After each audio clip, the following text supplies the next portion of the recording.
I thought all the toys that I wanted to spend it on, all the fun, work on my car, do something just to use that discretionary income. Steve Sprovak landed a good job at Toyota right out of college working as an engineer. A lot of young people might blow a healthy paycheck, but Steve had a plan and a budget. I got my own Excel spreadsheet. My wife picks on me all the time that I'm too focused on it, but just track what we live off of and what's necessary and what kind of we have as our wants. Steve and his wife Tasia, who's finishing her degree at UC, have a mortgage and both have student loans.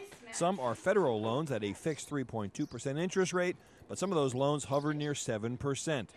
Steve wants to pay those loans off and start saving for retirement, but which should he do first? Use the savings that I have now to start paying down between mine and hers both of our college loans. Which one to choose, or use the money, pay down the house, or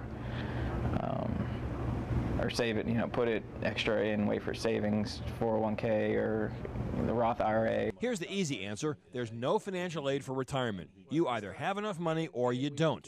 And the cruel truth here is that the more you sock away in your 20s and 30s, the more you'll have when you retire in your 60s. Because even though Steve's retirement is 40 years away, his opportunities to save are not endless. So here's my first piece of advice. You've got 480 opportunities to put money away for your retirement. And that's it. And then you're done. Mm-hmm. So first, think about retirement. So what about the popular idea that if you retire with $1 million, hey, you've got it made? Time for some math, folks. The biggest threat is inflation. Let's say you somehow manage to stockpile $1 million. Figuring a 3.1% annual inflation rate, you'd only be able to buy $736,908 worth of goods in 2018 and $543,034 worth of goods in 2028.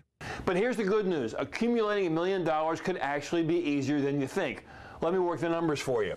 Assume for a minute that you can put away $5,500 a year starting when you're 30 years of age. Let's also assume that your employer matches that for $1,500 a year. That's from your 401k. Then you get 7% a year on your money on average. Not aggressive, but not too conservative. When you turn 65, you're going to have a grand total of $1,014,640, and that is a good retirement. Of course, that's a lot of assumptions. You may not always have an employer match. You may change jobs and have to sit out a 401k for a year or two, or you may not manage the $5,500 savings every year. So what's the best strategy for young people who are just starting out, like Steve and his wife? Backburner the student loan payoff, making just the minimum payment, but make sure you have enough emergency savings. Right now, it's about 3 months' salary. It's 3 months of the bills. It's 3 to 6 months. Okay.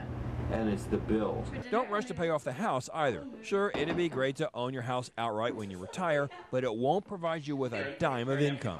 So if you do manage to save $1 million, how can you make it last? That's where a financial advisor can help, making sure that you have the right asset allocation to help offset inflation.